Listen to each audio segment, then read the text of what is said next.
पूर्णज्ञं परमार्थमार्गवरदं सर्वज्ञपीठासनं संसारार्णवरारकं यतिवरं तत्त्वार्थसिद्धिप्रदं पारिव्राज्यशिरोमणिं श्रितपरम् देवी कटाक्षान्वितं श्रीमच्शङ्करमाश्रितेस्तवरदं सर्वावतारं श्रये श्रीमच्शङ्करमाश्रितेस्तवरदं सर्वावतारं श्रये। श्रुतिस्मृतिपुराणानाम् आलयं करुणालयं श्रुतिस्मृतिपुराणानाम् आलयं करुणालयं नमामि भगवत्पादशङ्करं नमामि भगवत्पादशङ्करं लोकशङ्करं లోకశంకరం. శ్రీ గురుభ్యో నమః. శ్రీ శ్రవణం ఛానల్కి శ్రోతలందరికీ కూడాను మరొకసారి స్వాగతం. ఈరోజు మనం 103, 104 శ్లోకాల్ని వినబోతున్నాం. ముందుగా 103వ శ్లోకాన్ని వినేద్దాం. అంధత్వమంధత్వ పటుత్వ ధర్మాః సౌగుణ్య వైగుణ్య వశాతి చక్షుషః బాధిర్యమూకత్వ ముఖాస్తథైవ శ్రోత్రాది ధర్మానతు వేతురాత్మనః. ఇప్పుడు దీని ప్రతిపదార్థాన్ని విందాము. ఇక్కడ ఏమంటున్నారు? చక్షుషః నేత్రము యొక్క సౌగుణ్య వైగుణ్య పశాత్ సరిగా ఉండడము చెడిపోవడము అను కారణం వల్ల అంధత్వం పటుత్వ ధర్మాహ అన్నారు. గుడితనము, చూపు మందంగా ఉండడము, చూపు బాగ్గా ఉండడం అన్న ధర్మాలు కలుగుతున్నాయి అంటున్నారు. తథైవ అలాగే బాధిర్య మూకత్వ ముఖాహ చెవుడు మూగతనము మొదలైనవి, శ్రోత్రాది ధర్మాహ శ్రోత్రాదుల ధర్మాలు, వేత్తుహు జ్ఞాత అయిన అంటే ఎవరికైతే తెలుసో అతను, ఆత్మనస్తు అంటే ఆత్మ యొక్క ధర్మములైతే నా కాదు అంటూ చెప్పడం జరుగుతుంది. అంటే ఇక్కడ అర్థం ఏమిటొస్తుంది? నేత్రాల్లో దోషం ఉండడం వల్ల గుడ్డితనము, మసగగా ఉండడము, దోషం లేకపోవడం వల్ల స్పష్టంగా కనబడము మొదలైన సుగుణాలు గాని దుర్గుణాలు గాని నేత్రాల ధర్మాలు కావు. అలాగే చెవుడు మూగతనము అలాంటివి స్తోత్రాది ధర్మాలు అంతే తప్ప సర్వసాక్షి అయిన ఆత్మవి కావు అంటూ ఇక్కడ చెప్పడం జరిగిందనమాట. అంటే మనం ఏ విధంగా అర్థం చేసుకోవాలి? ఇక్కడ అంధత్వం అంటే చూడలేకపోవడం అన్న సంగతి తెలుసు, మందత్వం అంటే బలహీనత, పటుత్వం అంటే శక్తి చురుకుదనం అనుకుంటాం. ఇవన్నీ చక్షు కన్ను యొక్క ధర్మాలు అని చెప్పుకుంటున్నాం. సౌగుణ్య వైగుణ్యాలు అంటే మంచి చెడు స్థితులు, బాధిర్యం అంటే వినలేకపోవడం, మూకత్వం అంటే మాట్లాడలేకపోవడం. ఈ స్తోత్రాది ఇంద్రియాల ధర్మాలు ఇవన్నీ కూడా నతు వేత్తుహు ఆత్మనః అన్నారు. కానీ ఇవన్నీ కూడా నా ఆత్మకు సంబంధించినవి ఏమీ కావు అంటున్నారు. దీంతో అసలు ఆత్మకు సంబంధమే లేదు అంటున్నారు. అంటే ఇంద్రియాలకు ఓ పరిమితి ఉంది. కన్ను చూడగలుగుతుంది లేదా చూడలేకపోవచ్చు కూడాను, చెవి వినగలుగుతుంది లేదా వినలేకపోవచ్చు కూడాను. ఇవన్నీ శరీరానికి చెందినవి. ఆత్మ స్వభావం ఏమిటి? అది చూడదు వినదు, కానీ అన్నింటికీ అది సాక్షిగా ఉంటుంది. కాబట్టి కన్ను అందం అయినా నేను అంధుణ్ణి అనేది తప్పన్నమాట. అక్కడ మనం శరీరంతో ఇంద్రియాలతోటి మనల్ని కలిపేసుకుంటున్నాం. ఆత్మ అన్నది అలా కలుపుకోవడానికి వీలు కానటువంటిది అన్నది విషయం మనం తెలుసుకున్నాం. కాబట్టి అది సాక్షిగా ఉంటుంది. కాబట్టి నేను చూడలేను, నేను వినలేను అని మనం అనుకుంటే అదేమి సత్యం కాదు. కన్ను చూడట్లేదు, చెవి చూడట్లేదు, ఇవేవి ఆత్మకు సంబంధించిన గుణాలు కావు అంటూ చెప్పడం జరుగుతుందన్నమాట. యథా సర్వగతం సాక్ష్మ్యాదాకాశం నోపలిప్యతే సర్వత్రావస్థితో దేహే తదాత్మా నోపలిప్యతే అంటూ ఎలా అయితే ఆకాశం కలుషితం కాదో అలాగే ఆత్మ ఇంద్రియాల గుణాలకు అంటుకోదు అంటూ చెప్పడం జరుగుతుందన్నమాట. ఇక్కడ మనకి చక్షుష చక్షు శ్రోత్రస్య స్తోత్రం అన్నారు. అంటే కన్నుకి కన్ను, చెవికి చెవు అంతే, అదేమీ ఆత్మ కాదు అంటూ చెప్తున్నారు. అలాగే ఆత్మ అంటే ఇంద్రియాలకు అతీతం, అది వాటికి ఆధారం అంతే. ఇంద్రియాలు ఉపకరణాలు, వాటికి గుణదోషాలు ఉంటాయి. ఆత్మ గుణాతీతము, అది నిర్దోషము. ఇక్కడ భగవద్గీత శ్లోకం మనకి ఆకాశం అంటేనే మనకి ఖాళీ ప్రదేశం, అన్నిటినీ తనలో కలిగి ఉంటుంది. కానీ సూక్ష్మమైనది కావడం వల్ల తనలో కలిగి ఉన్న వాటితోటి అదేమీ కళంకితం కాదు. అదేవిధంగా దేహంలో దాని చైతన్యం అంతా వ్యాపించి ఉన్న ఆత్మ అనేది శరీరం యొక్క గుణాల చేత ప్రభావం కావడం లేదు. తాను దేహమే అన్న అనుభూతి కలిగించే అహంకారం వల్ల ఆత్మ నిద్రపోవడం, నడవడం, అలసట, ఉల్లాసం, చూడడం, చూడకపోవడం మొదలైన స్థితిగతులన్నింటినీ అనుభవిస్తుంది తప్పితే శరీరంలో జరిగే పరిమాణాలు ఆత్మను ప్రభావితం చేయవు అంటున్నారు ఇక్కడ. మరి ఎందుకు చేయవు అన్న సందేహం మనకి రావచ్చు. అందుకే కృష్ణ పరమాత్మ అక్కడ దాన్ని ఆకాశంతో పోల్చారు. అది అన్నిటినీ కలిగి ఉంటుంది, దేని చేత అది ప్రభావితం కాదు. ఎందుకంటే అది తనతో ఉండే స్థూల వస్తువుల కన్నా సూక్ష్మమైంది. అదేవిధంగా ఆత్మ అనేది చాలా సూక్ష్మమైన శక్తి స్వరూపం. భౌతిక శరీరంతో అనుసంధానమై ఉన్న అది తన దివ్యత్వాన్ని అలాగే ఉంచుకుంటుంది అని మనం ఇక్కడ అర్థం చేసుకోవాలన్నమాట. చక్కటి శ్లోకం ఇది. దీని తర్వాత మరో శ్లోకాన్ని కూడాను మనం వినేద్దాం. ఉచ్ఛ్వాస నిశ్వాస విజృంభణక్షుః ప్రస్యందనాద్యుత్క్రమణాదికా క్రియాః ప్రాణాదికర్మాణి వదంతి తజ్ఞాః ప్రాణస్య ధర్మావశనాపిపాసే.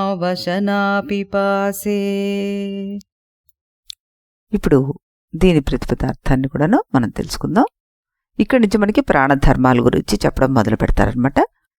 ఉచ్ఛ్వాస అంటే ఊపిరి పీల్చుకుంట, నిశ్వాస ఊపిరి విడడం, విజృంభణ అంటే ఆవలింత, క్షుత్ అంటే ఆకలి, స్పృస్పందన అంటే కదలుట, ఆది అంటే మొదలైనవి, ఉత్క్రమణాదికాహ అన్నారు పైకి వెళ్ళడం మొదలుగా, క్రియాహ క్రియలను, తజ్ఞాహ అంటే వాటిని గురించి తెలిసిన వారు, ప్రాణాది కర్మాణి ప్రాణాదుల యొక్క కర్మలను వదంతి చెప్పుతున్నారు, అసనాపిపాసే ఆకలి దప్పికలు, ప్రాణస్య ప్రాణం యొక్క ధర్మో ధర్మాలు అంటూ చెప్పడం జరుగుతుందన్నమాట. ఇక్కడి నుంచి మనం ప్రాణాల యొక్క ధర్మాలు చెప్పుకుంటున్నాం కదా. ఊపిరి పీల్చడము, వదలడము, ఆవలింతలు, తుమ్ములు, వణకడం, ఎగరడం మొదలైన పనులన్నీ ప్రాణాదుల ధర్మాలు అంటున్నారు ఇందులో. అలాగే ఆకలి దప్పిక మొదలైనవి కూడా ఈ ప్రాణధర్మాలన్నీ తత్వజ్ఞులు అంటున్నారు అంటూ చెప్తున్నారు. వీటికి సంబంధించిన వివరాన్ని మనం తెలుసుకుందాం. ఇక్కడ మనం ఉచ్ఛ్వాస అంటే శ్వాస బయటకు పోవడం, నిశ్వాస అంటే శ్వాస లోపలికి రావడం, విజృంభణ అంటే ఆవలింత,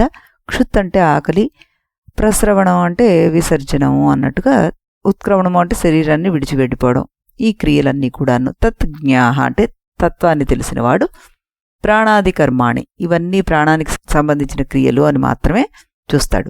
ఇవన్నీ కూడా ప్రాణానికి ధర్మాలు అంటున్నారు. అందులో ఆకలి దాహం కూడా ఉంది అంటున్నారు. దీంతో ఆత్మకి ఏ సంబంధమో లేదని మనం తెలుసుకోవాలన్నమాట. ప్రాణం శరీరాన్ని నడిపిస్తుంది, జీవక్రియల్ని నిర్వహిస్తుంది, ప్రాణం పాత్ర అంతే. అందువల్ల మనకి శ్వాస, జీర్ణక్రియ, ఆకలి ఇలాంటివన్నీ కూడాను వాటి క్రియల కిందకి వెళ్ళిపోతాయి. మనమేమో నాకు ఆకలేసింది, నాకు దాహం వేసింది అని అనుకుంటాం. ప్రాణానికి ఆకలి ఉంది, శరీరానికి దాహం ఉంది. ఇది సత్యం. ఆత్మ స్వభావం ఏమిటి? అదేం తిందో తాగదు, శ్వాసించదు, దానికేమి ఆకలి దప్పుకలు ఉండవు.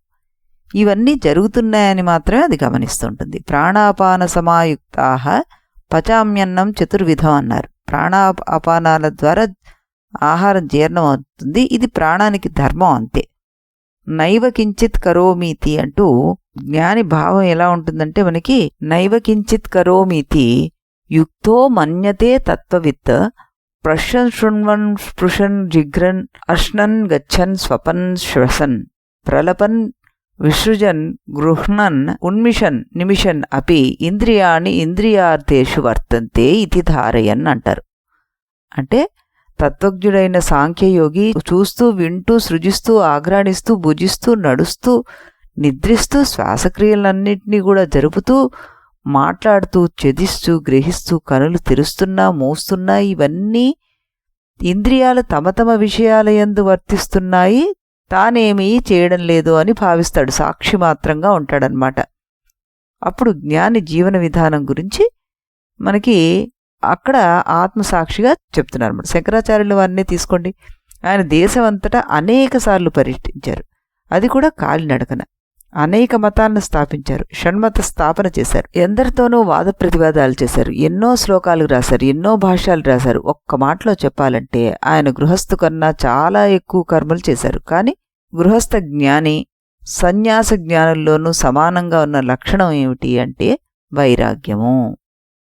అది ఇక్కడ ఆ వైరాగ్యాన్నే మనకి ఇక్కడ సాక్షిభూతంగా ఉన్నవాడే అలా చూడగలడు అంటూ చెప్పడం జరుగుతుందన్నమాట. నైవ కించిత్ కరోమి, ఆత్మస్వరూపం ఏమీ చేయదు, అది అకర్త, అందువల్ల అభోక్త కూడా. చేయి కదిలితే కాంతి కూడా కదిలినట్టు అనిపిస్తుంది, కానీ నిజానికి అది కదలదు. జ్ఞాని తాను అకర్త అభోక్త అని తెలిసి కూడా తాను చేయవలసిన విధిని మాత్రం నిర్వహిస్తాడు. అతనికి ఏమీ వ్యక్తిగత కోరికుండదు, అతను పూర్ణ పురుషుడు, కృతకృత్యుడు. అలాంటప్పుడు అతన్ని పని చేయడానికి ఏది ప్రేరేపిస్తుంది అంటే కేవలం సమాజం మీద దయా జాలి మాత్రమే ప్రేరేపిస్తాయట. అజ్ఞానపూర్వకమైన సమాజం కోసం అవస్థపడుతున్న ఈ జగత్తు కోసం అతను పనిచేస్తూ ఉంటారు అంటూ చెప్పడం జరుగుతుంది మన పెద్దలు. అతనికి ప్రేమ దయలను అలవర్చుకోవాల్సిన అవసరం కూడా లేదు. జ్ఞానం అతనిలో సహజంగా ఉన్న ప్రేమనే వెలికితీస్తుంది. మనం ప్రేమని కష్టపడి సంపాదించుకోవడం ఏం అవసరం లేదు, ఎందుకంటే మనందరం కూడాను స్వతహా ప్రేమమూర్తులమే. మన సహజ గుణమే జాలి దయ, కానీ మనం దాన్ని మన స్వార్థంతో కప్పేస్తున్నాం. స్వార్థం మన శరీరాభిమానం వల్ల ఏర్పడింది. ఎప్పుడైతే దేహాభిమానం పారదోలిస్తామో ఆ కప్పబడి ఉన్నవి ఏవైతే ఉన్నాయో అవన్నీ బయటకు వచ్చేస్తాయి. భుక్తి ముక్తి ప్రదాత చ తస్మై గురవే నమః అంటారు. ఏం చేసినా ధార్మికంగా చేస్తాం. దేహాభిమానం అధార్మిక పనులు చేయిస్తే దేహాభిమాన త్యాగం ధార్మిక పనులు చేయిస్తుందన్నమాట. మలయాళంలో ఒక శ్లోకం ఉంది అంటున్నారు ఇక్కడ. ఏంటి? ఓ దేవా, నాకు నేను అనే భావన పడకూడదు. ఒకవేళ నేను అని అనిపిస్తే నేను మొత్తం సృష్టితోటే మమేకం చెందాలి అంటారు. మొత్తం జగత్తుతోటే మమేకం చెందితే నేను దేవుణ్ణి అవుతాను. అప్పుడు నేను ఏం చేసినా దేవుడు చేసినట్టే అవుతుంది అంటూ అందులో చెప్పడం జరుగుతుందన్నమాట. ఈ 5 పదాలు ఏవైతే మనం పర్షన్, శృణ్వన్, స్పృశన్, జిగ్రన్, అశ్నన్ అంటూ వాడేమో ఇవన్నీ కూడాను జ్ఞాని చేస్తూనే ఉంటాడు. కర్మేంద్రియాలను కూడాను పని చేయిస్తాడు. ఏమిటవి మనకి? గచ్చన్, స్వపన్, శ్వశన్, ప్రళపన్, విసృజన్, గృహ్ణన్, ఉన్మిషన్, నిమిషన్ అంటూ ఆ చర్యలన్నీ చేస్తూనే ఉంటాడు. వాటిలో ఏ మార్పు ఉండదు. జ్ఞానం పొందాక మామూలుగానే ఉంటుంది. ఈ రకంగా ఇక్కడ స్థితప్రజ్ఞస్య కా భాష సమాధిస్థస్య కేశవ స్థితధీహి కిం ప్రభాషేత కిమాసీత వ్రజేత కిం అంటారు కదా మనకి 2వ అధ్యాయంలో. ఆ స్థితప్రజ్ఞుడు ఎలా మాట్లాడతాడు, ఎలా కూర్చుంటాడు, ఎలా నడుస్తాడు అని అడుగుతాడు కదా. జ్ఞాని జ్ఞానం పొందడం వల్ల అతని దృక్పథంలో మార్పు వస్తుంది. అందువల్ల పరిస్థితుల్లో ఎదుర్కోవడంలో గొప్ప మార్పు వస్తుంది, కానీ కర్మ చేయడంలో బాహ్యంగా ఏ మార్పు కనబడదు. అప్పుడు అతను సాక్షీభూతంగా మాత్రమే దాన్ని చూస్తూ ఉంటారు అంటారు. గీత అంటే ఏమిటి దగ్గర నుంచి గీత అయితే ఏమిటి దశకి చేరుకుంటుందన్నమాట. ఇంద్రియాణి ఇంద్రియార్థేషు వర్తంతే, పంచభౌతికాలతో చేయబడిన ఈ శరీరం పంచభౌతిక ప్రపంచంతో వ్యవహారం జరిపి తీరాలని అర్థం చేసుకుంటాడు జ్ఞాని. పునశ్చ జన్మాంతర కర్మయోగాత్ స ఏవ జీవ స్వపితి ప్రబద్ధ అంటుంది కైవల్యం. జ్ఞాని ఇంద్రియాలను ఇంద్రియ విషయాలతో వ్యవహారం నడిపిస్తాడు.